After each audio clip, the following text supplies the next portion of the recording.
여의도 국회의사당. 지난 75년 완공된 후 건축적으로 문제가 있다는 지적을 끊임없이 받아왔다.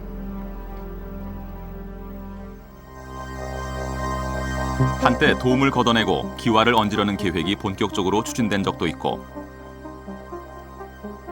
청동도움에 황금칠을 하려는 시도도 있었다.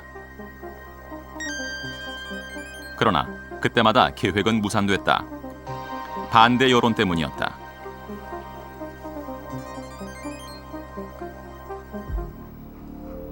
의사당 건물로는 동양 최대 규모를 자랑한다는 국회의사당은 그 논쟁의 한가운데에서 여전히 그 자리를 지키고 있다. 그런데 애초 이 건물은 또 다른 청사진을 갖고 있었다.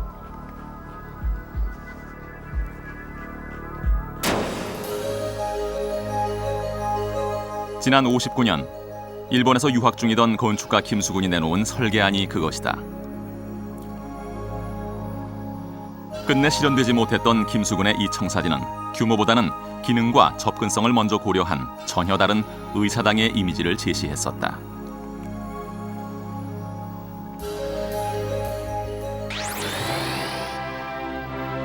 건축가 김수근, 그는 한국 현대 건축사에 커다란 족적을 남긴 최고의 거장으로 평가돼 왔다. 그렇다면 그의 건축은 오늘 우리에게 과연 어떤 의미인가?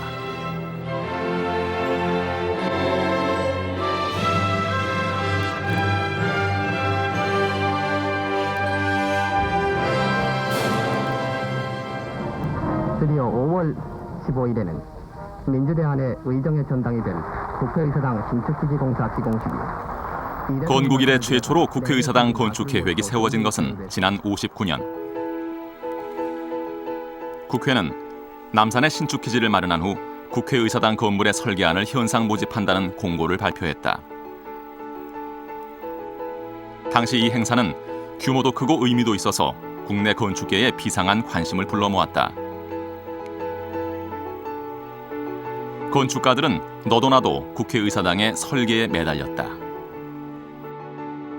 그 당시에 우리나라에 대학이 한 세 군데밖에, 서너 군데밖에 없을 정도였고요. 또 학생도 많지 않았었고, 그래서 이제 교수님들도 우선 다 그 건배에 응모를 하셨기 때문에 학교가 거의 폐쇄되다시피 했었죠. 그러니까 아마 여기서 불려가지 않은 사람들 한 대여섯 명만 학교에 나오고 나머지는 다 이제 어딘가 이제 한 3, 4개월 동안 작업을 할 정도로 이제 그런 식의 좀 그 상황이었어요. 당시 일본 동경예술대학에서 유학 중이던 김수근도 함께 유학하던 친구들과 팀을 꾸려서 현상 설계에 응모할 작품을 만들었다. 그때 그 쪽지의 조건이 뭐냐면 한국 국적 가진 사람 아니면 설계에 참여할 수 없다. 이런 조건이 있어서 일본 아이들 친구들도 이제 출입 금지를 시켜버렸어. 김수근 팀이 만든 국회의사당 건축의 기본 개념은 기능, 존엄, 애정이었다. 의사당과 의원회관 등 각 공간들은 기능적으로 연결되도록 배치했으며 민중에 대한 애정이 표현될 수 있도록 위압적이지 않은 친근한 느낌을 주도록 했고 동시에 국가적 건축으로서의 상징성과 권위도 나타내고자 했다. 김수근 팀의 작품은 국내에서 활동 중이던 건축가들의 작품을 제치고 1위로 당선됐다.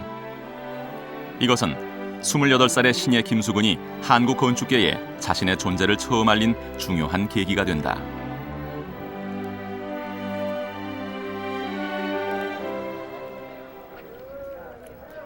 김수근은 일제강점기인 1931년 함경북도 청진에서 태어났다. 대다수 민중들이 가난하고 배고팠던 그 시대. 그는 사업을 크게 했던 아버지 덕분에 유복한 가정에서 문화적 풍요를 누리며 성장할 수 있었다. 그는 경기중학교에 입학했고 그때부터 인생의 목표를 건축가로 설정한 다음 음악과 미술, 문학을 두루 접하며 건축가가 되기 위한 소양을 갖춰나갔다. 중학교 졸업 후 서울대학교 건축학과에 입학했으나 곧 한국전쟁이 일어났다.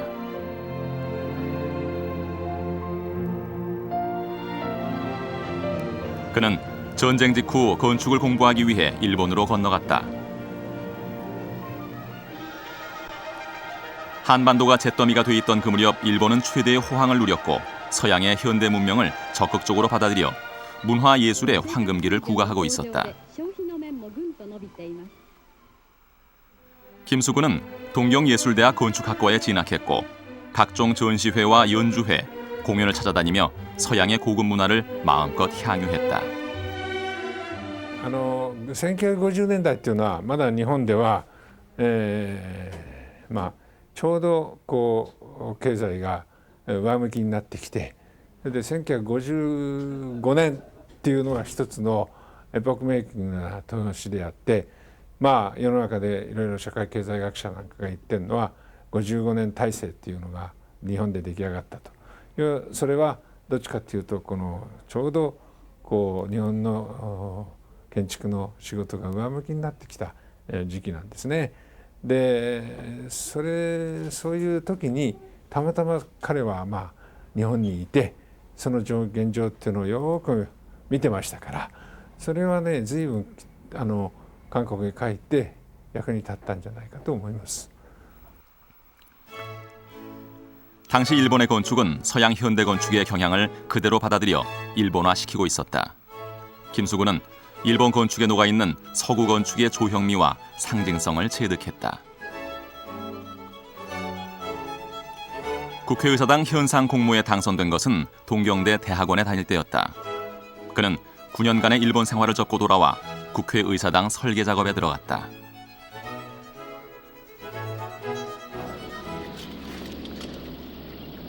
그런데 이듬해 쿠데타가 일어났고 남산 국회의사당 건설 계획은 백지화된다. 그러나 군사정권으로서는 건축가 김수근을 완전히 배제시킬 수 없는 입장이었다. 군사정권은 집권하자마자 근대적인 도시 건설에 총력을 기울였다. 하지만 당시 건축 환경은 너무 낙후돼 있었다. 전문가도 기술도 건축 자재도 턱없이 부족했고 민간 차원에서 건축을 할 만한 자본도 없었다.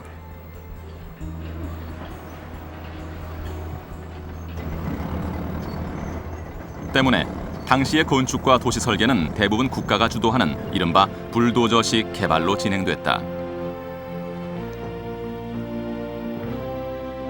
건축가가 무엇을 하는 사람인지도 몰랐던 그 시절, 모든 건축 과정의 가장 중요한 가치는 바로 국가의 뜻이었다. 클라이언트로서 군사정부에서 이제 이렇게 여러 가지 프로젝트를 국가적인 프로젝트를 좀 준 것도 있습니다. 그래서 그런데 지금은 이제 그 프로젝트들이 이제 리모델링하고 다 그러고 이제 없어진 것도 많이 있겠지만은 그래서 물론 이제 그 일을 줄 적에는 리퀘어먼트가 있을 거 아닙니까? 뭐 이렇게 해달라 저렇게 해달라 하는 것이 있겠고 그래서 그런 거에 대해서 건축 설계를 할 적에는 또 그런 요구 사항에 대해서 그걸 무시할 수 없는 부분도 있습니다. 그래서 대통령 특사의 자격으로 동남아시아를 칭선 방문하게 된 당시 정권으로서는 그들이 꿈꾸는 도시를 형상화시켜줄 유능한 전문가가 절실한 상황이었다. 그때 권력의 핵심이던 김종필이 김수근과 인연을 맺는다. 군인 출신의 정치가들은 김수근의 세련된 소양에 매료됐고 대규모 프로젝트들을 과감히 맡긴다. 김수근 선생이 아마 일본에서 공부를 했기 때문에 자주 왔다 갔다 하시는데 그 비행기 안에서 두 분이 만나셨다고 그래요. 그래서 김종필 선생이 그 부장이 그 당시에 옆에 앉으셨다가 이제 그 김수근 스케치하는 걸 보고서 내가 좀 좋은 아마 워커힐이었던 것 같아요. 그 계획이 있는데 당신을 인바이트 하겠다. 그렇게 인연이 돼가지고. 건축가인 김수근으로서도 자본을 대고 일감을 주는 건축주가 필요한 입장이었다. 개발 시대, 김수근과 권력은 그렇게 어쩔 수 없는 이해관계 속에 있었다. 65년, 그는 박정희가 설립한 한국종합기술개발공사의 부사장에 취임했다. 바야흐로 김수근의 시대가 열린 것이다. 당시 정치인들이 굉장히 관심이 많았던 것은 뭐냐면은 어쨌든 그 낙후된 우리의 현실을 현대적인 국가로 탈바꿈하려는 의지가 있었던 거죠. 근데 그 과정에서 누군가가 현실적으로 그런 어떤 의지를 실현시킬 수 있는 방법을 제안해 주기를 원했던 것 같아요. 근데 김수근이 굉장히 그 정치인들에게 어필했던 이유 중에 하나가 뭐냐면은 바로 그 부분, 즉 뭐냐면은 이상을 현실적으로 실현해 줄 수 있는 방법을 아주 설득력 있게 제안을 했던 것 같아요. 그래서 그것이 정치가들을 설득할 수 있었고 또 김수근 선생 입장에서 보면은 자신의 생각을 실현할 수 있는 기회로서 그렇게 바라본 거죠.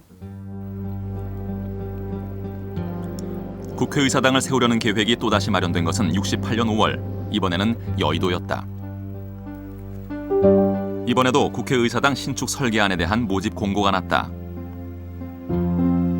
그러나 건축가들은 이를 외면했고 겨우 8명만이 참여했다. 국회 측이 제시한 이른바 설계 요강에 문제가 있었기 때문이다.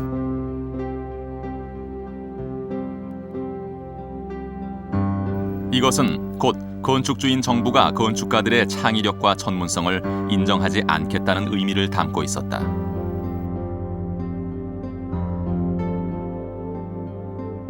그 후에 군인 반하고 우리하고 같이 설계를 해라. 그래서 못한다. 국제 현상설계 룰이 있어가지고 국제 현상설계에 붙여가지고 당선된 그거는 그 사람들만이 설계를 하게 유네스코 규정이 돼 있다. 그런 것도 배우지 않고 말이야. 현상설계 뭔지도 모르는 것들이 와서 뭐 최고회의만 다 한 줄 알고 이 새끼들아 뭐 이래라 저래라 말이 안 듣는 나가라 쫓아내버렸지.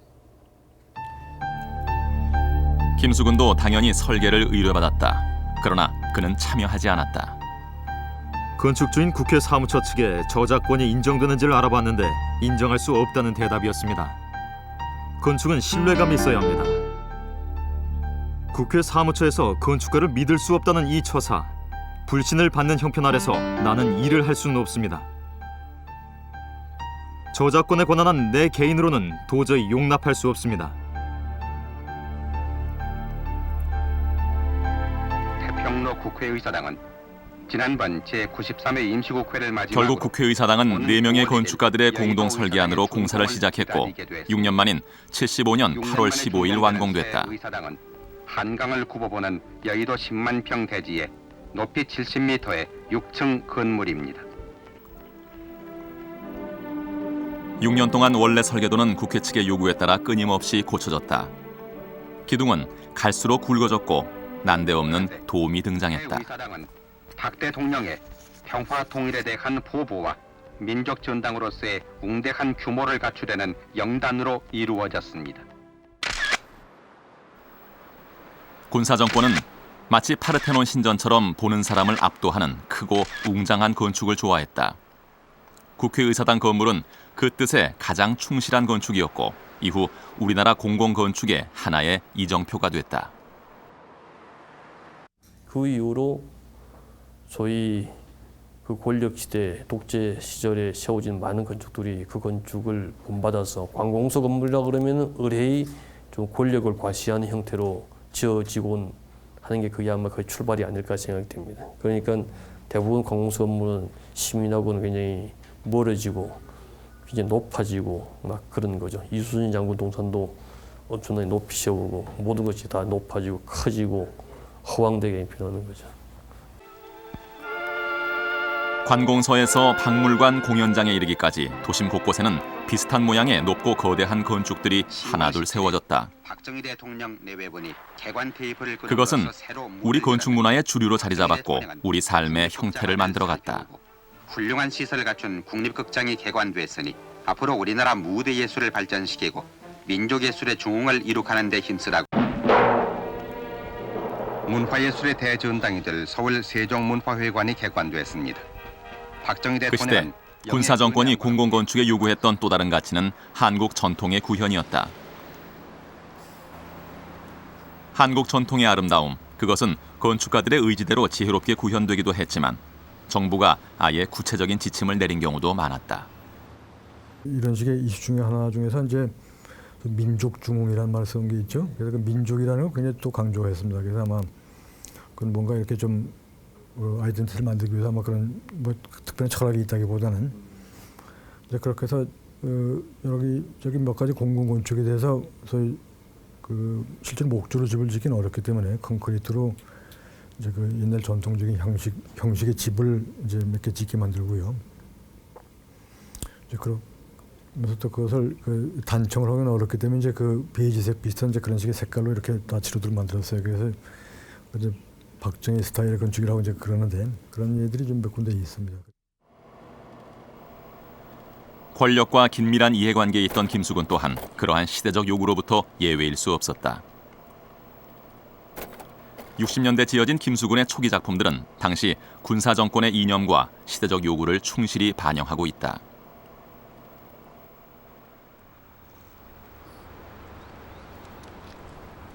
서울 장충동 자유센터는 한국에서 전후 최초로 지어진 기념 건축이자 당시 반공연맹의 본부였다. 때문에 김수근은 이 작품에 군사 정권의 반공 이데올로기를 담으려 했다. 타워 호텔, 한국전 참전국 17개국을 상징한 17층 건물이지만 실제 높이보다 더 높아 보이도록 설계됐다. 건축가들이 어떤 순수한 예술 작품을 하는 사람들이 아니고 현실 속에서 자신의 생각을 실현해 나가는 사람들이기 때문에 어떤 방식인지 그런 현실을 자신의 어떤 건축 세계로 끄집어들어서 그것을 표현을 해야 된다고 생각을 하고 있습니다. 그래서 그런 점에서 본다면 김수근 선생도 당시 그런 시대적 현실을 알고서 그것을 나름대로의 방식으로 표현했지 않나 생각을 하고 있고 그것이 그분이 설계한 60년대 건물에서 특징적으로 나타난다고 생각을 하고 있습니다. 66년 김수근은 건국 이래 최초의 주상복합타운으로 계획된 세운상가 건설에 참여한다.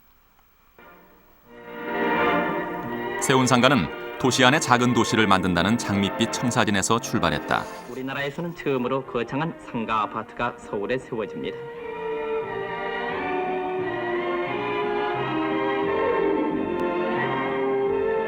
인현동을 가로질러 세워질 이 연쇄 상가 아파트는 높이 12층에서 최고 22층까지 올라갈 것인데 점포 2천여 개와 세운상가는 4개의 블록으로 이루어질 계획이었다. 김수근은 4층까지는 상가, 5층부터는 아파트를 만들고 3층에 육교를 놓아 각 블록을 연결하고자 했다. 당시로서는 파격적인 발상이었다.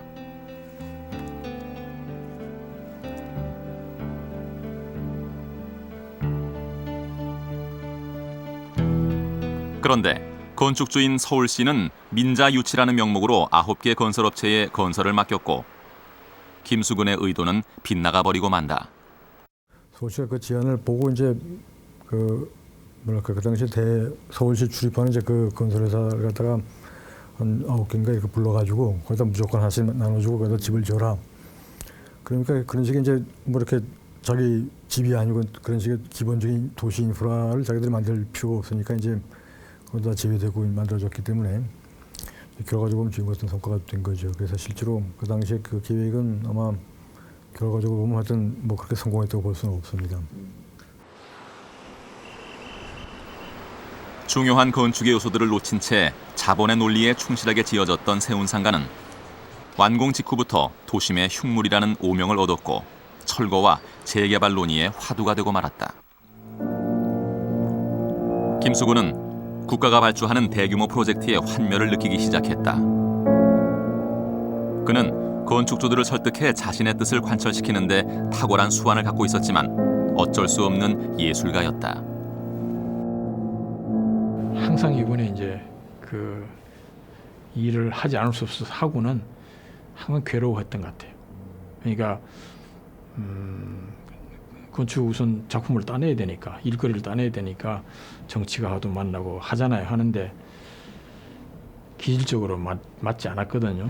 그래서 이제 그런 일을 하고 나면 한 번씩 이제 점심하자 그러면서 만나면 그 예술가로서 고통스러움 이런 걸 그리고 또 지금은 많이 좋아졌지만 우리나라 건축주들이 큰 이해가 없었잖아요. 예술가들에 대한.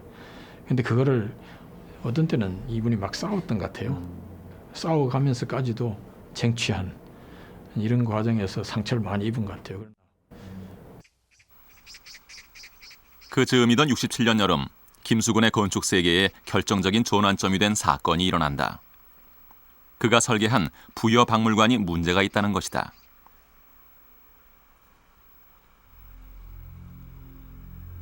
박물관이 완공될 무렵 건물을 둘러본 누군가가 건축 양식이 일본 신사와 같다며 신문사에 고발했고 논쟁이 촉발됐다. 논쟁은 전국으로 번져갔고 각계각층에서 저마다의 의견을 내놓았다. 최대의 혐의점은 박물관의 정문이었다. 이것이 일본 신사의 도리이와 닮았다는 것이다. 당시 우리 사회에서는 두 가지 부류, 즉 친일파나 용공분자라는 굴레가 씌워지면 사회적으로 매장을 당하던 상황이었다. 게다가 김수근이 일본에서 건축 공부를 했다는 배경까지 도마에 올랐다. 일본식이라는 주장과 일본식이 아니라는 주장은 저마다의 논리대로 팽팽히 맞섰고 논쟁은 뚜렷한 결론을 얻지 못한 채 보름 가까이 이어지고 있었다. 급기야 박물관을 철거해야 한다는 주장이 등장했다. 논쟁은 갈수록 격렬해졌다. 심지어 당대 최고의 거장으로 평가받던 건축가 김중업까지 논쟁에 가세한다.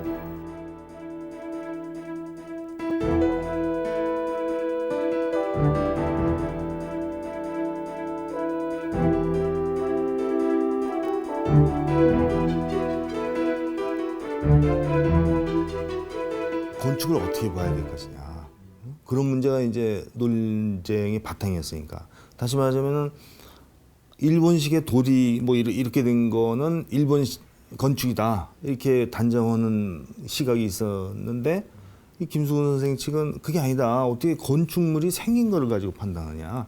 건축이 담고 있는 여러 가지 사상, 무엇을 만들려고 했느냐, 인간을 위해서 무엇이 거기 들어가 있느냐, 이런 게 가장 그 건축을 판단하는 거지 어떻게 생긴 모양대로 하느냐. 그러니까 스타일로 건축을 보느냐 아니면 내재된 어떤 질서와 내재된 어떤 개념으로 또 인간에 대한 어떠한 배려를 가지고 우리가 건축을 보느냐, 그게 큰 논쟁거리가 된 거죠.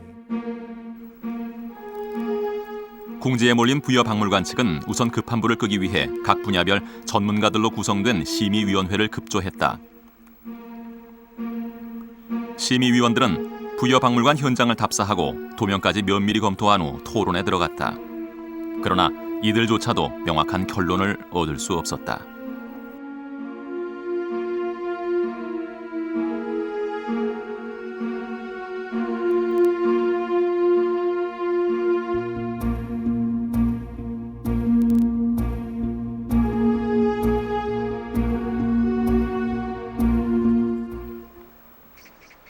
이후 김수근은 전문가들의 개작 권고에 따라 쟁점이 됐던 몇몇 지점들을 수정했다. 돌출된 부분을 짧게 잘라내고 지붕에는 한식 기와를 씌웠다. 그렇게 그해 여름에 뜨거웠던 논쟁은 일단락됐다.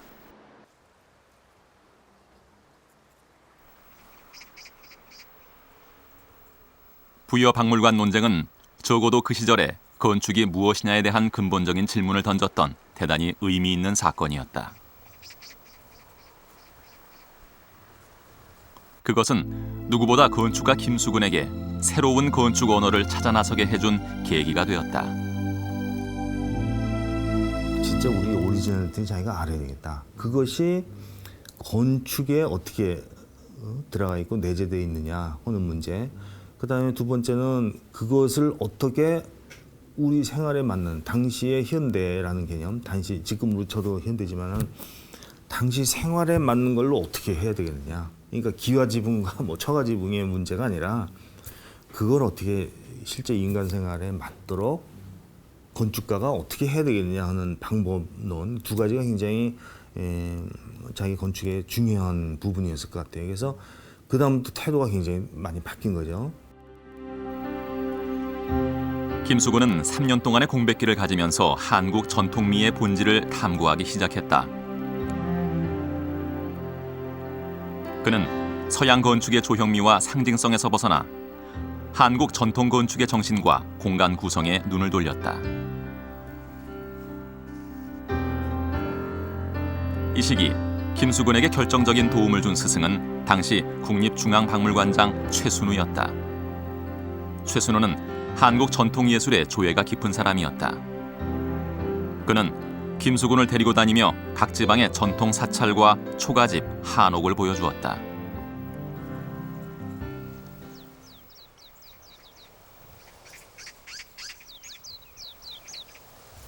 충남 예산의 수덕사는 당시 최순우가 김수근과 함께 자주 찾았던 사찰이다.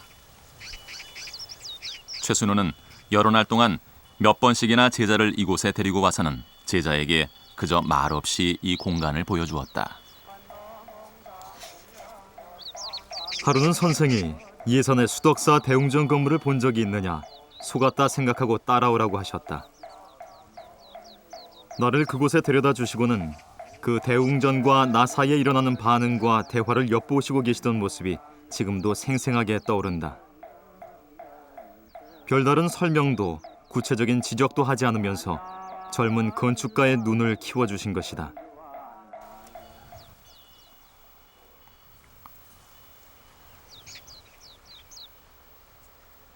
말없이 보여줄 뿐 아무것도 가르치지 않았던 스승 덕분에 김수근은 전통 건축의 밑바닥에 내재된 아름다움과 멋을 읽어내는 안목을 얻을 수 있었다.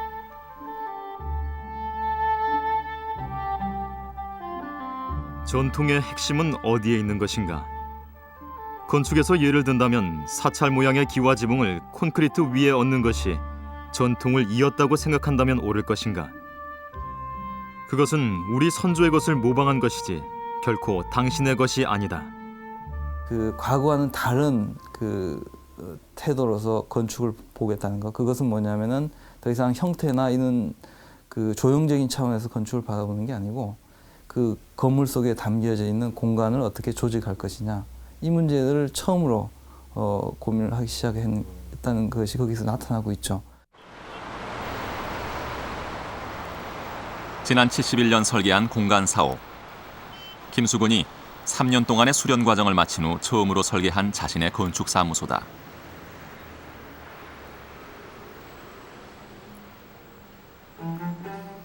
그는 이 건축에서 자신이 터득한 전통의 미학을 유감없이 발휘했다. 뿐만 아니라 지하에 공간 사랑이라는 작은 소극장을 마련해 사라져가던 우리 전통문화 예술을 무대 위로 끌어올리는 작업에 매달렸다. 사실은 상당히 작은 극장이었습니다. 그래서 의자도 없었어요. 그냥 계단식으로 된 그 땅에 앉는 그런 극장이었었죠. 조그마한데 이런 극장도 있을 수 있는가 하는 그런 신비감 같은 게 있었고, 그래서 그 당시 많은 예술가들이 거기서 새로운 시도를 했죠. 당시 전통 예술 분야는 음지에 묻혀 거의 사장될 운명이었고 서양 현대 예술가들은 새로운 예술을 선보일 무대가 없는 상황이었다. 그야말로 문화적 난민이나 다름없던 예술가들에게 공간 소극장은 사막의 오아시스 같은 무대였다. 병신춤의 공옥진, 사물놀이패가 첫 공연을 갖고 세상의 빛을 보게 된 것도 바로 이 무대에서다.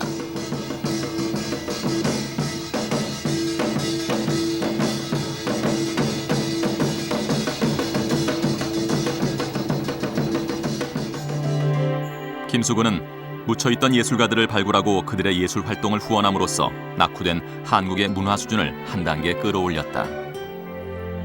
70년대 김수근은 공간을 통해 제2의 건축 인생을 펴나갔고 문화 운동가로서의 면모를 유감없이 발휘했다.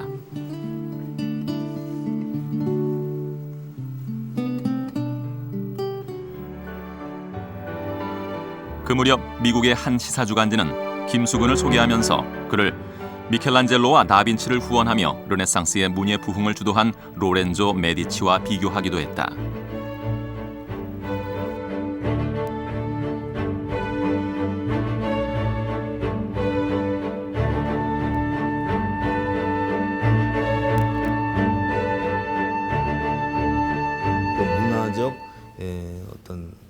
용광로와 같은 역할을 본인이 스스로 하겠다고 생각했던 게 굉장히 중요한 것 같거든요. 그래서 건축하는 사람이 음악도 알아야 되고 음악하는 사람이 거꾸로 건축도 알아야 된다. 예를 들면은 그래서 뭐 문학, 미술 뭐 이런 여러 장르가 같이 융합돼서 하나의 상승된 가치를 사람들에게 제공해야 된다는 어떤 개념이 성립됐던 것 같아요.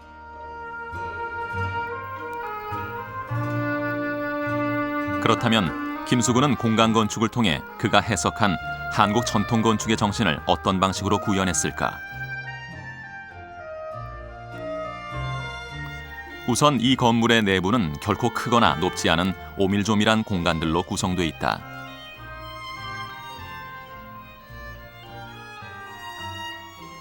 이러한 각각의 공간들은 다양한 높이의 계단으로 끊임없이 연결되면서 여러 가지 공간적인 체험을 할 수 있게 해준다.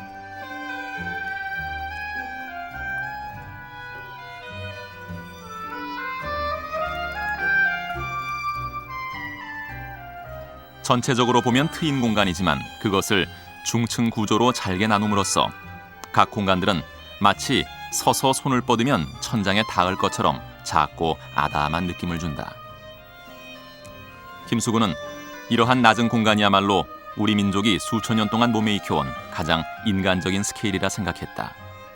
よく日本から行く建築家もいるんだけれども、空間社の建築は、非常にヒューマンスケールがあるというわけですよ。非常にヒューマンスケールと、それは本当に階段なんか行ってもですね、すっごい狭いんですね。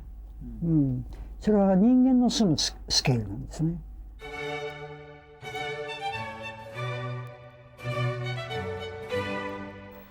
각 공간들은 마치 미로처럼 연결돼 있다. 따라서 건물에 들어서는 순간부터 목적하는 지점에 도달할 때까지 전혀 지루하지 않은 다양하고 흥미로운 시각적 체험을 하게 된다. 김수근은 이 불편하지만 즐거운 공간 경험이 바로 우리 전통 한옥에 배어있는 정신이라고 생각했다.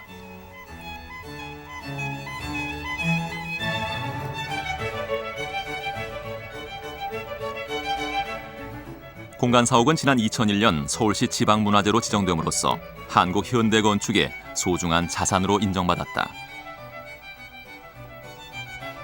또한 공간이 세워진 후부터 30년이 지난 지금까지도 공간을 보기 위해 수많은 예술인들이 한국을 찾고 있다.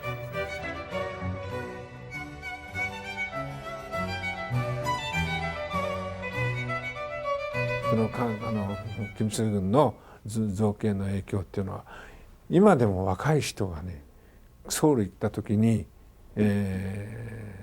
サムソンやなんかの建物ではなくて若い日本の建築家が行くとヒョンダイのそばに立ってる婚外車を見に行くということはみんな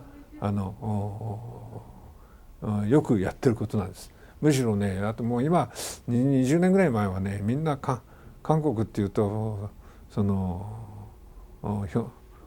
婚外車詣でをしたもんですよ。そのぐらいね日本の若い人たちにもインパクトがあり影響があったんです。 공간 사옥은 건축 교육의 장이기도 했다. 수많은 젊은 건축가들이 김수근에게 건축을 배우기 위해 공간으로 모여들었다. 김수근은 제자들과 함께 작업하며 제자를 키워내고 자신의 건축도 키워나갔다.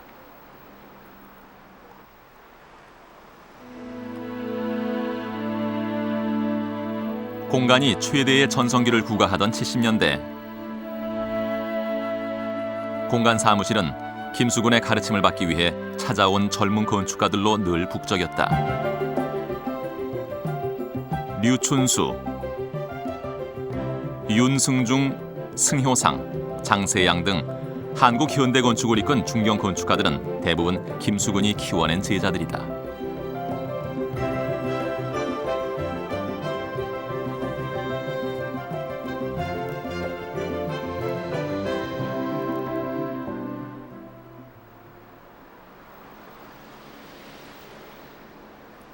김수근이 한국 현대 건축에 구현해낸 또 다른 언어, 그것은 교회 건축이다.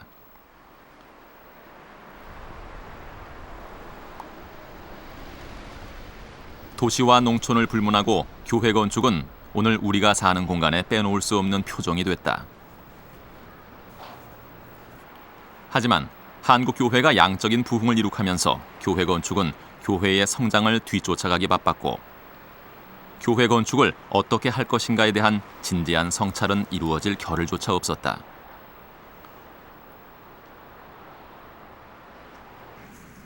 그저 뾰족탑에 붉은 십자가를 얹은 건물들이 한국 교회의 전형이 되어 우후죽순격으로 세워졌다. 마치 뭐 건물 하나 일반적인 건물에 뾰족탑 놓고 붉은 십자가 놓으면 이게 교회가 되는 것처럼 생각하는데 그것이 결코 교회적 분위기를 못 만든다고 하는 겁니다. 오히려 그런 건물들은 굉장히 뭐 가시철망치고 무슨 이제 CCTV 놓고 자기네들의 공동체를 구성하려고 하는 그런 어떤 반교회적 건축 형태를 띠는 게 너무 그게 대다수라고 해도 과언이 아니죠. 교회적 건축을 해야 되는데 교회적 건축은 어디까지나 그 교회란 것은 무엇이냐 하는 본질에 들어가서 그에 의해서 생각이 나와야 되는데 우리는 이미 교회적 건축이라고 하는 건 고딕이다 하는 그런 어떤 잘못된 어떤 습관의 생각에 이제 머물러 있는 경우가 너무 많다고 하는 얘기입니다. 김수근이 생각한 교회적 건축은 소박한 사람들의 공동체를 위한 공간이었다. 신은 높고 멀리 있는 존재가 아니라 우리들 곁에 우리와 함께 존재한다. 그는 이러한 철학을 그의 첫 종교 건축인 마산 양덕동 천주교회에 담았다.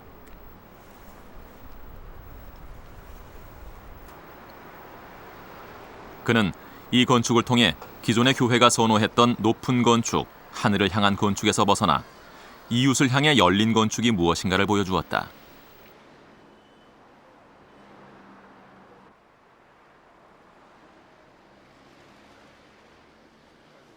그 굉장히 수용적이라든지 인간적이라든지 권위주의적이 아니고 여성적이라는 말도 포함될 수 있을 것 같아요. 굉장히 이렇게 정말 포근해요. 거기 들어가면.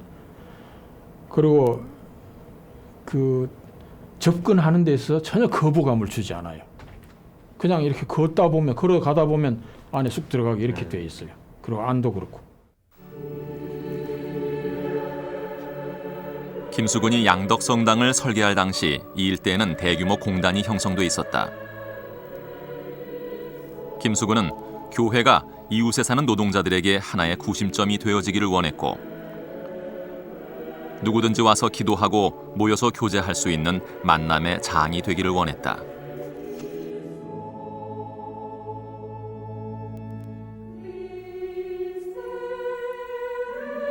교회 건축의 문제는 신에 대한 문제라기보다 공동체 의식의 문제로 해석될 수 있다는 사실을 알게 됐다. 화해의 장으로서, 축제의 장으로서, 사회적 기능을 위한 장으로서, 그리고 바람직한 환경의 장으로서의 소명을 기대할 이 성당의 의의는 단순히 나의 체험적 영역에서 그치지 않을 것임을 확신한다.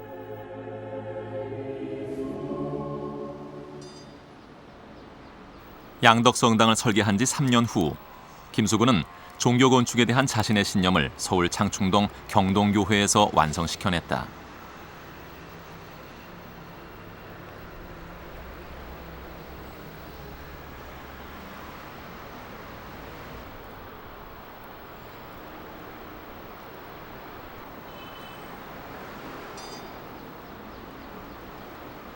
이 교회를 특징짓는 가장 중요한 건축 언어는 바로 외벽을 둘러싼 계단이다. 계단은 교회와 세상을 연결하는 일종의 상징이다.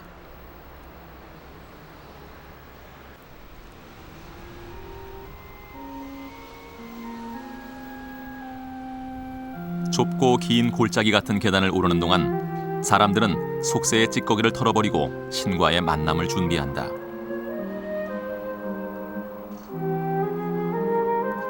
김수근은 교회가 계단을 오르는 불편함을 기꺼이 감수하고라도 찾아가야만 하는 안식처가 돼 주어야 한다고 생각했다.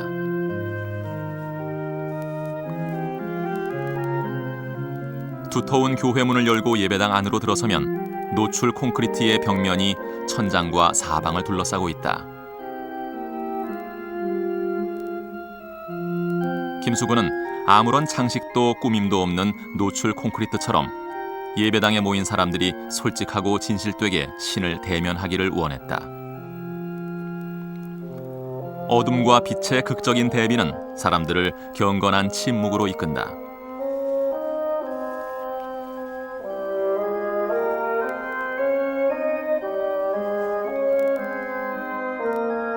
사람들은 이곳에서 신을 만나고 신의 사랑을 체험한 후 다시 세상으로 돌아간다.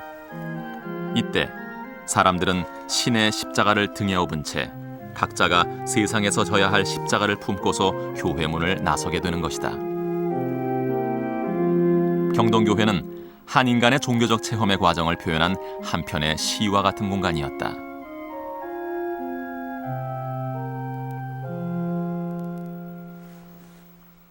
김수근은 생전에 200여 개의 설계 작품을 완성했다. 그중 건축물로 실현된 작품만 110여 개.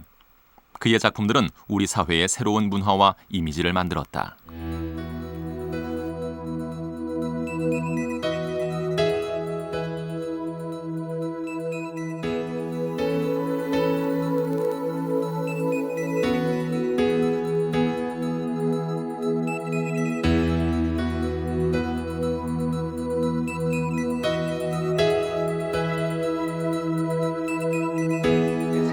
장이 펼쳐진 1980년 9월 1일 제11대 김수근이 자신만의 건축 세계를 한창 꽃피워낼 무렵 새로운 군사 정권이 출범했다.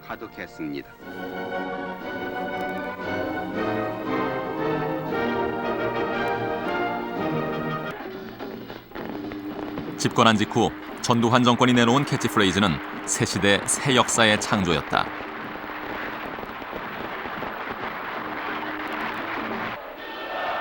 정부는 지난 시대에 활발히 활동했던 인물들은 새 시대 창조의 걸림돌이 된다면서 청산돼야 할 구악으로 간주했다. 지도 이념을 지지하면서 자체 정화를 통해 깨끗한 연예계 풍토를 조성하겠다고 다짐했습니다.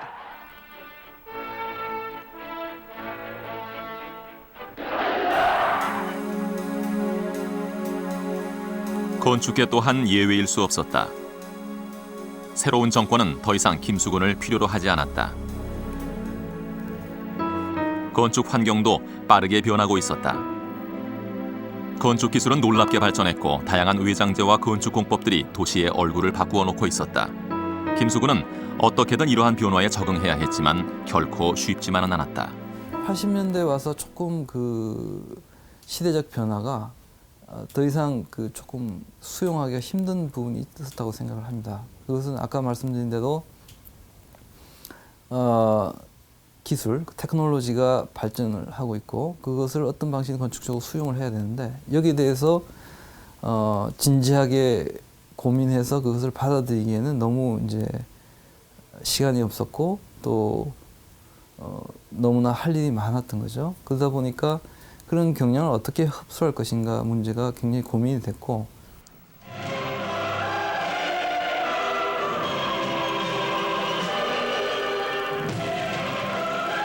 전두환 정권 또한 공공건물의 건축에 많은 관심을 갖고 있었다.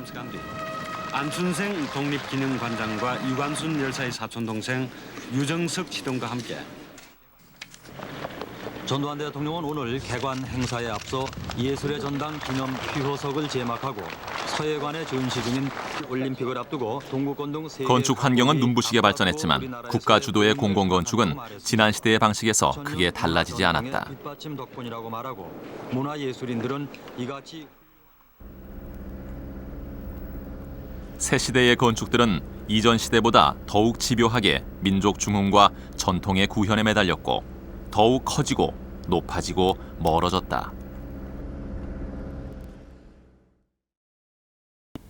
근데 전 세계적으로 보면 사실 그 독재자들 특히 이제 히틀러라든지 또 뭐 무솔리니라든지 또 뭐 가령 그 스페인 프랑코 이런 이제 독재자들이 그 건축에 대해서 굉장히 그 투자도 많이 하고 또 관심을 많이 가져서 이제 소위 자기 시대에 히틀러식 건축 또는 무솔리니 건축 이런 것들을 갖다 이제 꽤 많이 만들어냈거든요.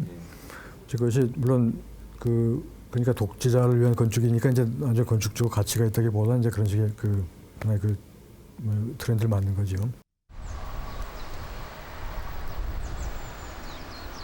김수근이 지난 79년 설계를 시작해 86년에 완성된 청주박물관은 현대 건축이 한국의 전통을 어떻게 구현할 것인가에 대한 해답을 제시한 작품이다. 그는 먼저 이 건물이 들어설 장소가 한적한 산기슭이라는 사실에 주목하고 자연과 어우러지는 건축을 짓기로 했다. 같이 맨 처음 그 현장을 방문했을 때 그 산이 가지고 있는 그 자연의 어떤 정취가 어떤 거대 건물하고는 맞지 않다고 즉각에서 판단을 한 거고, 그 말씀을 저한테 주신 게 있죠. 이렇게 산사처럼 건물을 이렇게 나누어서 공간을 설정하자, 이런 이야기를 하셨죠. 그래서 그 이야기대로 저는 작업을 했고, 그게 나타난 게 지금 현재 천주박물관입니다. 그는 박물관 건축의 핵심이 주변 환경과의 관계이며 조화이지 자연과 인간에 대한 과시나 위용이 아니라고 생각했다.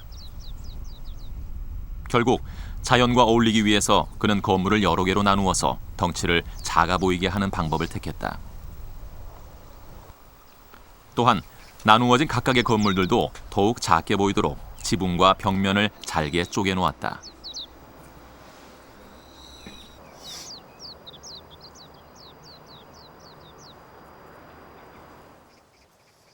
건물을 어떻게 하면은 작게 보이는가 하는 게 굉장한 어떤 발군의 그런 어떤 능력을 가지신 분입니다. 예를 들어서 예컨대 심지어는 어떤 굉장히 거대한 구조물인 주 경기장, 올림픽 때 우리 88 올림픽 때 쓰였던 메인 스타디움, 그 굉장히 큰 건물이거든요. 그렇지만 그것이 지나가다 보면은 큰 건물인지 잘 모릅니다.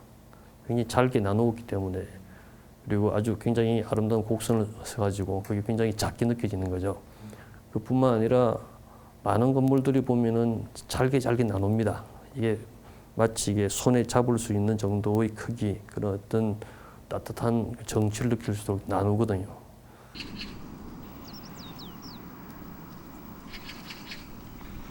김수근은 청주박물관 건축의 핵심을 만남으로 설정했다. 곧 관람객과 소장품, 자연과 역사, 과거와 현재가 박물관이라는 공간을 통해서 만난다는 개념이었다.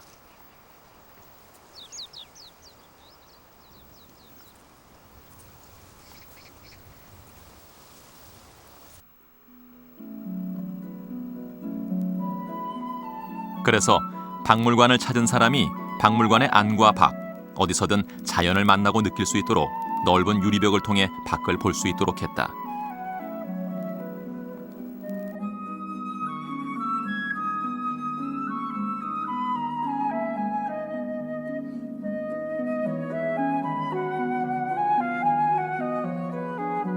청주박물관이 완공을 앞두고 있던 무렵 잠실에서 대규모 행사가 열렸다.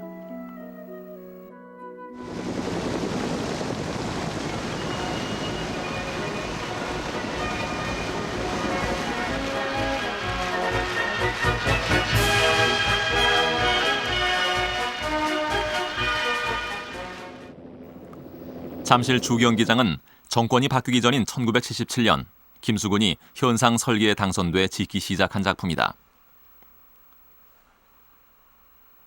당시에는 올림픽을 예상하지 못하고 아시안게임만을 목표로 한 프로젝트였다. 이것은 김수근이 살아생전 마지막으로 완성한 공공건물로 남았다.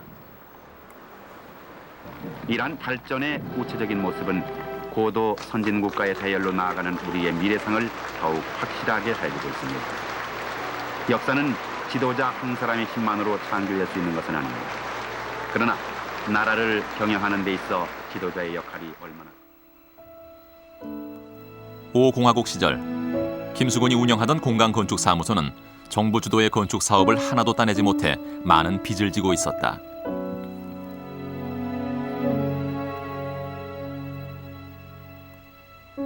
이렇듯 사무실 운영이 갈수록 어려워지는 와중에 김수근은 85년 간암 선고를 받게 된다.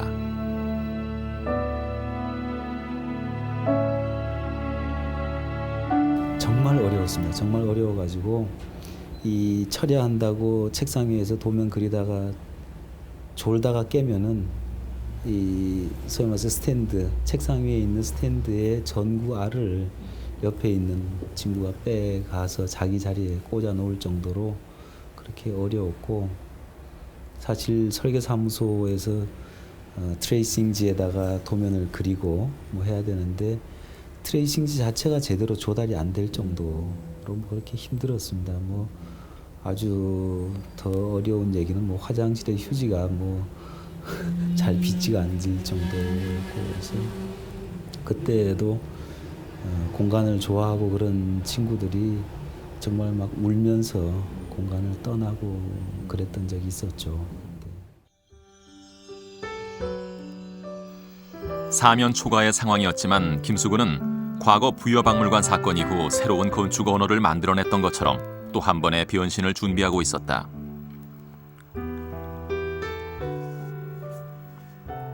그는 자신의 마지막 꿈을 공릉에 세운 공간 사옥에 담았다.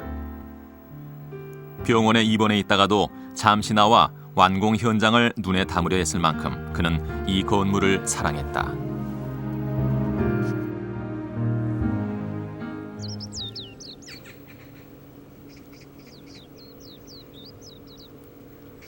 그는 이곳에 건축사무소를 포함한 종합예술학교를 만들겠다는 커다란 포부를 갖고 있었다. 그러나 그의 마지막 꿈은 실현되지 못했다. 어떻게 보면은 김수근 선생님의 그 하고자 했던 모든 것의 아마 마지막 결정판이 아니었나 싶습니다. 거기에 사옥 또 연구소, 마지막에는 거기에 이제 학교를 만드시려고 했었으니까 거기에 아마 평생의 어떤 그 소망을 다 담으시려고 했던 그런 곳이었다고 생각이 듭니다.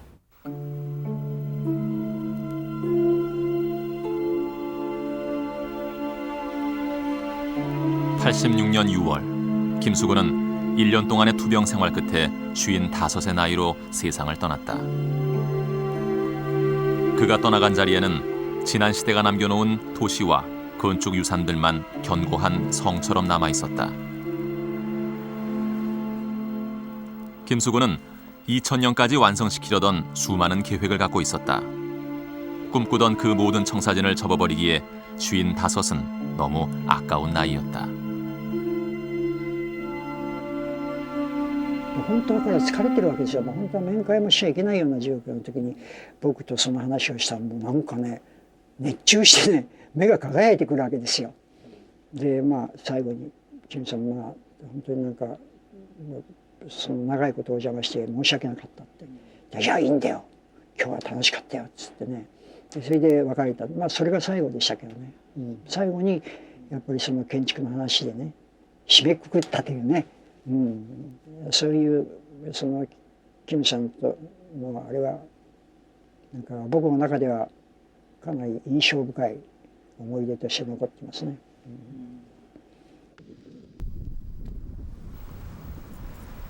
원래 서울은 아름다운 도시였다.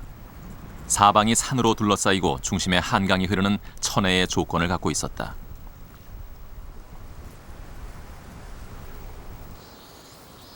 이러한 조건을 꿰뚫은 우리 조상들이 이 속에 일구어낸 도시는 지금과 사뭇 다른 모습이었다. 우리 조상들은 건축을 인간의 손으로 만드는 또 다른 환경이라 생각했다. 그래서 기와 한 장을 얹더라도 산세를 가리지 않기 위해 고민했다.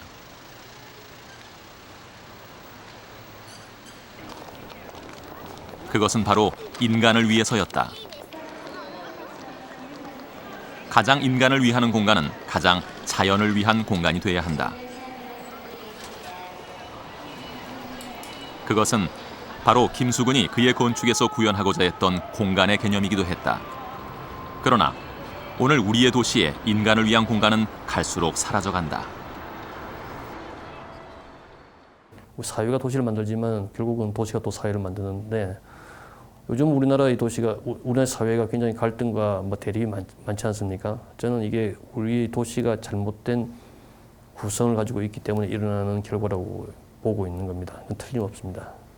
예컨대 뭐 아파트 단지 같은 걸 보면은 항상 이게 그냥 담으로 몇천 세대가 둘러 막혀져 있잖아요. 이게 하나의 섬이죠. 도로가 가다가 이제 옆길로 가지 않을 수 없을 정도로 있는 아주 완고합니다. 이런 아파트 단지들이 여러 개의 집단을 이루고 있잖아요. 이건 섬처럼 떠 있거든요. 그러니까 자기 집단의 이익을 위해서 서로 충돌하지 않을 수가 없는 거죠.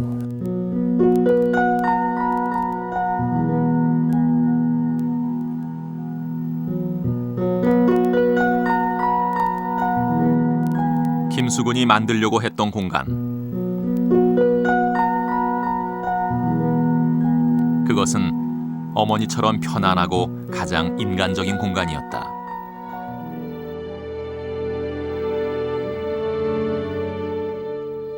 나의 집은 자궁입니다. 내 집은 자궁이고 자궁의 집은 어머니며 어머니의 집은 가옥이며 집의 집은 환경입니다. 집을 주택으로만 생각하는 것은 잘못입니다. 환경입니다. 도시와 도로를 생각해야 합니다. 나만 잘 살면 재미없고 더불어 잘 살아야지 재미가 있습니다. 환경이 철학적으로는 공간이 되겠는데 공간은 집의 집입니다.